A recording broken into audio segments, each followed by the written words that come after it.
cho anh vay 50, rồi sang năm anh trả bo cho mấy em đào để hạ oai xem nào. Một em mơ tít Tuyên Quang, 6 em mơ tận miền Tây.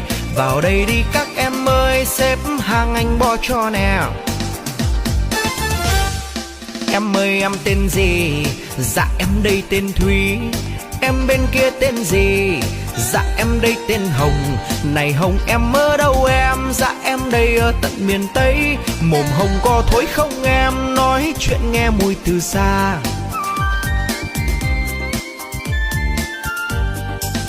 Mỗi đứa 20, mau đứng ra đây. Em Thi em Mai, em Hương em Quỳnh.